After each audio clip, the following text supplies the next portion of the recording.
Hosanna ఎలిషదాయ్. అమ్మ ప్రేమ పేగు బంధముతో ప్రేమ, నాన్న ప్రేమ బాధ్యతతో ప్రేమ, భాగస్వామి ప్రేమ నిబద్ధతతో ప్రేమ, పిల్లల ప్రేమ మమతతో ప్రేమ, స్నేహితుల ప్రేమ సాయం చేసే ప్రేమ, లోక ప్రేమ ఆకర్షణతో ప్రేమ, యేసయ్య ప్రేమ నీ కోసం ప్రాణం పెట్టెంత ప్రేమ. యోహాను 3:16 ప్రకారం దేవుడు లోకమును ఎంతో ప్రేమించెను, కాగా ఆయన తన అద్వితీయ కుమారునిగా పుట్టిన వాని యందు విశ్వాసముంచు ప్రతివాడును నశింపక నిత్య జీవము పొందునట్లు ఆయనను అనుగ్రహించెను. యేసయ్య పైన విశ్వాసముంచుము.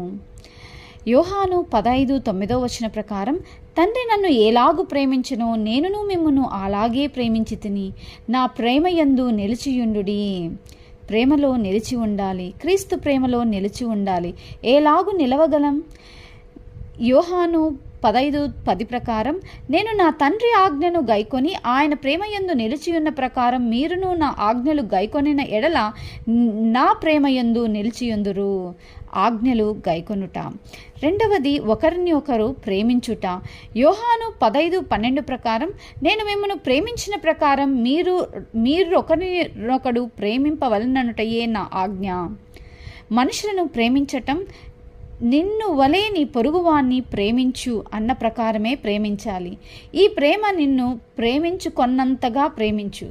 దేవుని కంటే ఎక్కువగా ఎవరిని ప్రేమించవద్దు. ఈ బంధాలు భూమి మీద ఉన్నంత వరకే. శాశ్వతంగా నీవు ఉండబోయేది యేసయ్యతో. బంధాలలో బాధ్యత తీర్చుకుంటూ ప్రేమించు. క్రీస్తు ప్రేమను ప్రతిబింబిస్తూ ప్రేమించు. నీ ప్రేమ ఎప్పుడు మొదటిగా దేవుని మీదనే. మత్తయి 22:37 ప్రకారం నీ పూర్ణ హృదయంతోనూ నీ పూర్ణ ఆత్మతోనూ నీ పూర్ణ మనసుతోనూ నీ దేవుడైన ప్రభువును ప్రేమింపవలెనన్నదియే. ఎవరినైనా క్రీస్తు పేరట చేర్చుకో. నీకు నీ దేవునికి మధ్యలో ఎవరిని ఎక్కువగా ప్రేమించకు. నీ ప్రేమ క్రీస్తు మీద, క్రీస్తు ప్రేమ లోకము మీద.